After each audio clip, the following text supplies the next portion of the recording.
FM.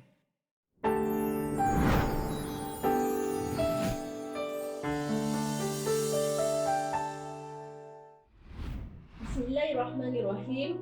Alhamdulillahi nasta'inuhu wa nastaghfiruhu wa na'udzu billahi min syururi anfusina wa min sayyiati a'malina. May yahdihillahu fala mudhillalah wa may yudlil fala hadiyalah. Rabbi shrah li sadri wa yassir li amri wahlul 'uqdatam min lisani yafqahu qawli. Segala pujian hanya bagi Allah, selawat dan salam buat junjungan besar Nabi Muhammad sallallahu alaihi wasallam, keluarga serta sahabat baginda dan penonton yang saya muliakan. Assalamualaikum warahmatullahi wabarakatuh. Apa khabar semuanya yang sedang menonton? Bertemu kita lagi dalam kaunselor anda dan saya Ustazah Hazwani akan bersama-sama dengan anda dalam mengimarahkan ilmu. Pada kali ini saya nak menyajikan santapan rohani berkenaan dengan solatku, ibadahku. Masya Allah, dengan tajuk pun kita dah rasa sejuk hati, tenang di jiwa, betul tak? Baiklah, anak-anak yang sedang menonton ni, khususnya anak-anak murid, pernah berlaku tak dalam kehidupan anak-anak situasi-situasi yang macam ni? Mama suruh solat lah pula, ataupun kita rasa macam ni, penatnya lah nak kena solat ni. Kenapa kejap-kejap nak kena solat Tak apa, waktu dalam kelas kita rasa macam ni lagi. Alah, bosan lah ustazah ni, asyik ajar tentang solat je. Astaghfirullahalazim, Allahu Akbar. Anak-anak yang dikasihi Allah sekalian, apabila timbulnya ayat-ayat macam tadi tu, wujudnya perasaan was-was dengan solat, hadirnya rasa tak seronok melakukan solat, maka kembalilah semula kepada yang asal. Allahur Rahim, Allah yang Maha Penyayang. Ya, kita ni semua manusia biasa yang melalui proses kehidupan yang sama. Daripada bayi kita menjadi kanak-kanak, kemudian remaja dan akhirnya meningkat kepada dewasa. Maknanya, jangankan kata anak-anak lah, golongan dewasa pun mungkin pernah berperasaan macam ni. Tapi tak semualah ya, na'udzubillah. Baiklah, terlebih dahulu saya nak rungkaikan tentang pengertian solat. Kita semua solat, tapi kita faham tak apa maksud solat tu sebenarnya ya? Baiklah, solat dari sudut bahasa bermaksud doa, dan dari segi syarak ianya adalah beberapa perkataan dan perbuatan yang dimulai dengan takbiratul ihram dan disudahi dengan salam. Hukumnya wajib bagi setiap orang Islam yang mukallaf, maknanya orang yang dah berakal, dan dia juga wajib menanggung hukum syarak. Dan satu lagi, sesiapa yang meninggalkan solat dengan sengaja, apa hukumnya anak-anak? Ya, berdosa besar ya. Allah Subhanahu wa taala berfirman dalam surah Al-Baqarah, A'udzubillahi minasyaitonirrajim. Wa aqimus shalah, dan dirikanlah solat, wa atuz zakah, dan tunaikanlah zakat, warka'u ma'ar raki'in, dan rukuklah bersama orang-orang yang rukuk. Shadaqallahul azim, maka benarlah kata-kata Allah yang Maha Agung. Baiklah, dalam ayat suci Al-Quran ni tadi, Allah menegaskan, Allah memerintahkan kepada manusia ni untuk apa? Untuk mendirikan solat. Maknanya Allah nak kita ni solat. Macam mana orang-orang yang beramal soleh melakukan ibadah kepada Allah.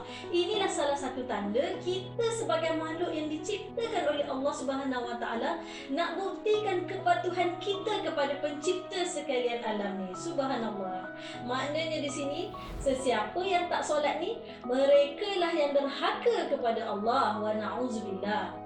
Kalau kat rumah, kita boleh taat pada mak ayah, kita dengar cakap mak ayah, kita takut nak melawan cakap mak ayah, dan kita buat je apa yang mak ayah suruh. Sebab apa? Sebab takut kena rotan, takut kena marah. Kat sekolah pula, kita jaga tingkah laku, kita hormat cikgu, ikut cakap cikgu, patuh peraturan sekolah. Sebab apa kita buat macam tu semua ya anak-anak? Sebab kita tak nak derhaka pada mak ayah kita. Kita tak nak jadi murid yang tak baik pada cikgu-cikgu. Jadi samalah juga dengan Allah, kita tak nak jadi hambanya yang derhaka. Maka laksanakanlah segala perintah Allah Subhanahu wa taala. Allah memang suruh sangat-sangat kita ni solat. Dalam surah yang sama, surah Al-Baqarah ayat 110, Allah berfirman lagi, A'udzubillahi minasyaitonirrajim. Wa aqimus salata wa atuz zakat, dan dirikanlah solat dan tunaikanlah zakat. Sadaqallahul azim. Maka benarlah kata-kata Allah yang Maha Agung. Bukan ini saja, ada banyak lagi ayat-ayat yang menyebut tentang solat ni. Allahu Akbar, betapa banyaknya perintah solat ni diulang-ulang sebut dalam Al-Quran. Nak bagi tahu betapa pentingnya solat ni untuk kita, betapa banyaknya manfaat yang kita perolehi daripada ibadah khusus solat ni. Anak-anak dan sidang penonton sekalian, siapa yang suruh kita solat ni tadi? Ya, Allah Subhanahu Wa Taala lah yang suruh kita solat. Bukan cikgu yang suruh solat, bukan mak ayah yang keluar ke arahan solat ni, tapi Allah yang memerintahkan seluruh hamba-Nya yang bernama manusia untuk sujud dan menyembah Allah Subhanahu Wa Taala yang bersifat wahdaniyah, maksudnya esa. Kita beriman dengan Allah, kita yakin Allah tu ada, kita takut dengan azab-azab Allah, kita cakap dengan diri kita, aku sayang Allah, aku cintakan Allah. Dan kita kenalah buat apa yang Allah suruh. Setiap yang diperintahkan oleh Allah itu, hukumnya adalah wajib dilakukan. Dan solat ini juga termasuk dalam rukun Islam yang kedua, solat 5 waktu. Kita sebagai orang Islam mestilah berpegang teguh dan wajib melaksanakan setiap rukun ini dengan hati yang ikhlas dan mengharapkan kepada Allah semata-mata. Bukan solat kerana ibu ayah, tapi solatlah kerana Allah. Jangan solat kerana takut cikgu rotan, tapi solatlah kerana Islam dan iman. Solat itu bukan untuk bermegah dan dipuji, tapi solat itu adalah syurga yang dijanji. Kita berehat seketika, jumpa selepas ini. Didik TV KPM.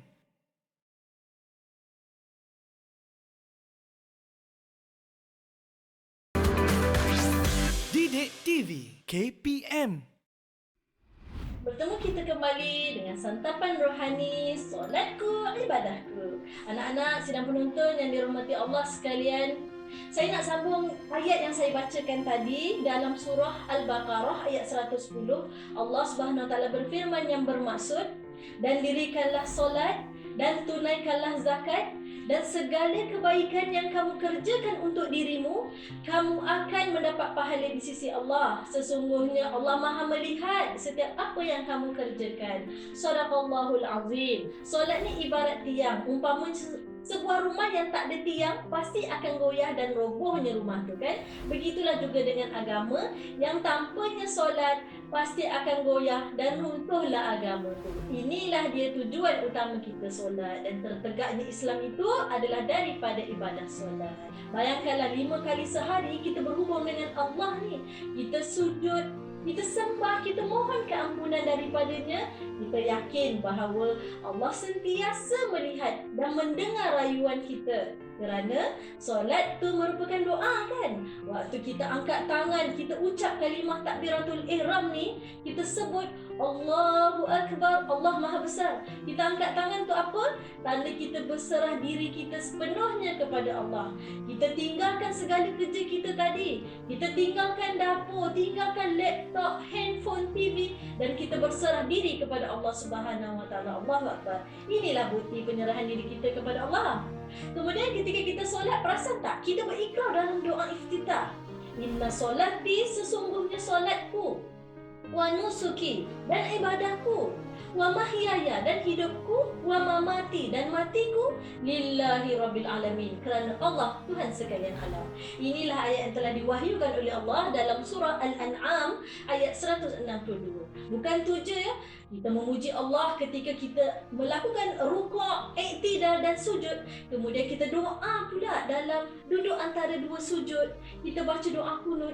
Dan yang apa yang lebih penting, kita memperbaharui Islam ketika membaca tahiyat dengan mengucap asyhadu an la ilaha illallah, aku bersaksi bahawa tiada Tuhan yang disembah melainkan Allah, wa asyhadu anna Muhammadar Rasulullah, dan aku bersaksi bahawa Nabi Muhammad itu pesuruh Allah. Maka kerana itulah Allah mensyariatkan bacaan kalimah syahadah dalam setiap solat, sehingga ianya menjadi rukun qauli dalam solat. Barang siapa yang tidak melafazkannya dengan baik, maka tidak sahlah solatnya. Dan saya nak menyentuh juga tentang satu perkara.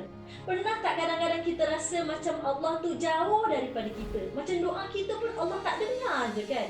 Hati kita rasa tak tenang, rasa cepat marah, cepat putus asa. Dan lebih teruk lagi, kita rasa macam Allah tu tak nampak kita, Allah tak bagi rezeki kat kita. Bukan macam tu ya.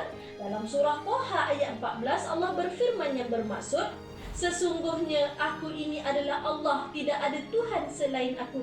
Maka sembahlah aku, dirikanlah solat untuk mengingatiku. Sadaqallahul azim. Bila kita tadabbur ayat ni baru kita faham. Oh, Allah suruh solat tu sebab Allah nak suruh kita ingat Dia. Jadi bila kita ingat Allah, maka pasti Allah akan mendahulukan kita daripada yang lain. Dan solat itu adalah satu-satunya cara kita berhubung dengan Allah. Maka berhubung akrablah dengan Allah Subhanahu Wa Taala. Baiklah, seterusnya saya nak kongsikan tentang satu cerita di mana ianya telah disebutkan dalam sebuah hadis yang diriwayatkan oleh Imam Muslim. Para sahabat mendengar Rasulullah sallallahu alaihi wasallam bersabda, apa pendapat kamu jika ada sebatang sungai yang kamu mandi dalam sungai itu 5 kali sehari? Adakah kotoran di badanmu masih ada? Dan para sahabat menjawab, tidak ya Rasulullah, pasti kotoran itu akan hilang. Lalu baginda sallallahu alaihi wasallam bersabda, begitulah perumpamaan solat 5 waktu yang boleh membersihkan tubuhmu daripada kekotoran dosa. Masya Allah, begitu mudahnya kita nak hapuskan dosa-dosa kita rupanya. Dengan solat je, maka akan terpadamlah dosa-dosa kita yang akhirnya akan memudahkan perjalanan kita ni nak menuju ke syurga Allah, insya-Allah. Jadi rugilah kan orang yang malas nak solat ni. Rugilah juga orang yang solat dalam keadaan lalai. Solat ni main-main, tak bersungguh-sungguh. Dan solat ni asalkan ada je. Jadi lepas ni kita kena ubah semula cara hidup kita dengan memperbetulkan lagi solat. Okey, dan kita mendalami ilmu solat. Kita kerjakan solat secara bermanfaat dan berkualiti. Anda nak tahu macam mana cara nak dapatkan solat yang berkualiti? Teruskan bersama dengan kaunselor anda. Kita berehat seketika. Didik TV KPM.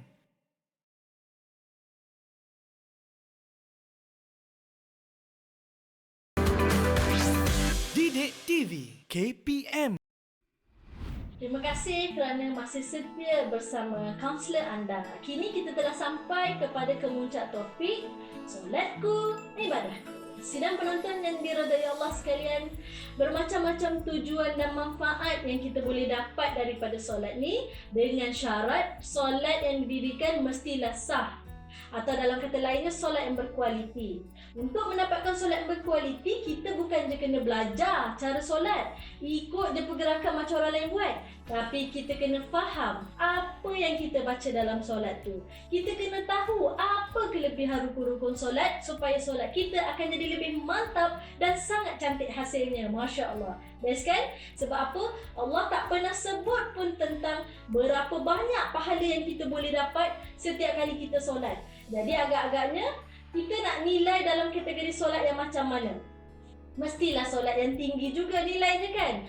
Betul tak? Okay. Contohnya kelebihan berdoa ketika solat dan selepas solat. Ada orang tak tahu waktu sujud tu adalah tempat yang paling dekat kita dengan Allah. Maka ambillah peluang untuk mohon apa-apa hajat dengan Allah. Ada orang tak tahu lepas solat tu adalah waktu mustajabnya doa. Jadi janganlah cepat-cepat lipat sejadah. Rebut peluang untuk berdoa dengan Allah. Dan ada juga orang tak tahu tengah malam yang sunyi tu adalah waktu signal yang paling kuat kita dengan Allah. Jadi carilah peluang untuk sujud pada Allah di tengah-tengah malam yang sunyi. Allah sangat dekat dengan kita pada waktu itu, ya subhanallah. Bagaimana nak pastikan solat yang kita tunaikan tu padu dan mantap? Jawapannya, solatlah di awal waktu. Sebuah hadis yang diriwayatkan oleh At-Tirmizi dan Abu Daud, ketika Rasulullah sallallahu alaihi wasallam disoal, apakah amalan yang terbaik? Maka jawab Nabi SAW, solat di awal waktu. Dalam hadis lain juga menyebut tentang apakah amalan yang paling utama? Maka jawab Rasulullah, solat tepat pada waktunya. Dalam kedua-dua hadis ni, kita ditegaskan untuk tidak melengah-lengahkan waktu solat, kerana dengan perbuatan itu akan mengakibatkan kurangnya pahala dalam solat, kurangnya kemanisan iman. Umpamanya macam kita minum teh ais lah, waktu air tu baru dihidang sejuk-sejuk, nikmatnya air yang manis tu kan, tapi bila kita biarkan sampai air tu dah cair, maka teh ais yang asalnya sama tadi bertukar menjadi tawar hingga menyebabkan kurangnya nikmat ketika minum kan. Jadi untuk didikan anak-anak, ibu ayah juga kenalah main peranan. Tiap kali dengar azan atau masuk je waktu solat, biasakan diri untuk ajak anak-anak ikut sama solat. Kerana asuhan solat ni mestilah daripada anak-anak ni masih kecil. Walaupun salah satu daripada syarat wajib solat ni baligh, kita tak perlu nak tunggu anak-anak cukup umur baru kita nak paksa solat. Disebut dalam sebuah hadis, jika anak ni dah tahu dan boleh bezakan tangan kanan dan kiri, maka perintahkanlah dia untuk mengerjakan solat. Tak kisahlah apa cara sekalipun anak-anak ni solat kan. Yang penting mereka hormat akan waktu solat dan solat tepat pada waktunya. InsyaAllah dengan kaedah ni, anak-anak akan terbiasa dan cintakan solat yang menjadi ibadah utamanya. Saya nak sebut juga antara kebiasaan ibu bapa yang perlu diubah dalam mendidik anak-anak. Pertamanya, tak nak solat depan anak-anak kecil dengan alasan tak mahu gangguan. Sebenarnya kita kena zahirkan ibadah solat ni maka anak-anak secara tak langsung akan belajar dengan sendirinya. Keduanya, membetulkan semula ayat pergi solat kepada jom solat. Dua ayat ni nampak sama kan? Tapi objektifnya berbeza. Anak-anak kecil ni akan teruja bila mereka diajak solat bersama-sama dengan mereka. Sebab mereka ni menganggap ibu bapa mereka lah idola mereka. Berbanding dengan ayat perintah tadi, pergi solat, yang boleh membawa kesan minda yang negatif dalam diri anak-anak. Baiklah, yang ketiganya, ubah juga cara percakapan. Contohnya, tidur awal esok nak sekolah.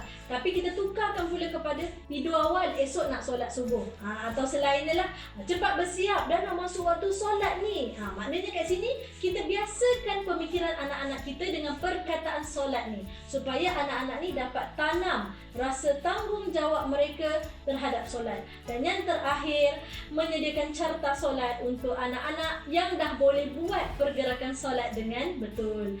Dalam lingkungan umur 7 hingga 8 tahun ni, waktu ni anak-anak akan teruja dengan imbuhan yang mereka dapat daripada carta tu, yang hasil daripada solat mereka tadi. Baiklah, secara tak langsung, maka dengan itu dapatlah mendisiplinkan diri anak-anak untuk terus istiqamah dalam menunaikan solat. Antara lainnya, kita sebagai umat Islam, doa ni adalah senjata utama. Maka perbanyakkanlah berdoa seperti yang telah diajar dalam surah Ibrahim ayat 40 yang berbunyi, Bismillahirrahmanirrahim. Rabbi ja'alni muqimas salati wa min zurriyati Rabbana wa taqabbal du'a. Wahai Tuhanku, jadikanlah aku orang yang mendirikan solat dan juga zuriat keturunanku. Wahai Tuhan kami, perkenankanlah doa kami. Amin ya rabbal alamin. Antara doa lain yang diajarkan dalam surah Al-Baqarah ayat 128, Bismillahirrahmanirrahim. Rabbana waj'alna muslimaini laka wa min zurriyatina ummatan muslimatan laka wa arina manasikana wa tub alaina innaka antat tawwabur rahim. Amin amin ya rabbal alamin. Maksudnya, ya Tuhan kami, jadikanlah kami orang yang berserah diri kepadamu ya Allah, dan anak-anak cucu kami juga adalah umat yang berserah diri kepadamu ya Allah, dan tunjukkanlah kepada kami cara-cara melakukan ibadah kami, dan terimalah taubat kami. Sesungguhnya Engkaulah yang Maha Penerima Taubat, Maha Penyayang. Amin ya rabbal alamin. Dan perkongsian yang terakhir ialah doa yang disebut dalam surah Al-Furqan ayat 74. Bismillahirrahmanirrahim. Rabbana hablana min azwajina wa zurriyyatina qurrata a'yun waj'alna lil muttaqina imama. Wahai Tuhan kami, anugerahkanlah kepada kami pasangan dan keturunan kami sebagai penyenang hati, dan jadikanlah kami pemimpin bagi orang-orang yang bertakwa. Amin ya rabbal alamin. Maka dengan ini berakhirlah sudah sedikit sebanyak perkongsian saya mengenai solatku, ibadahku. Belum terbuluh, biarlah dari rebungnya. Solat ditaruh, syurgalah ganjarannya. Sekian sahaja aku liqauli hadza wa astaghfirullahal azim wa lakum. Wassalamualaikum warahmatullahi wabarakatuh.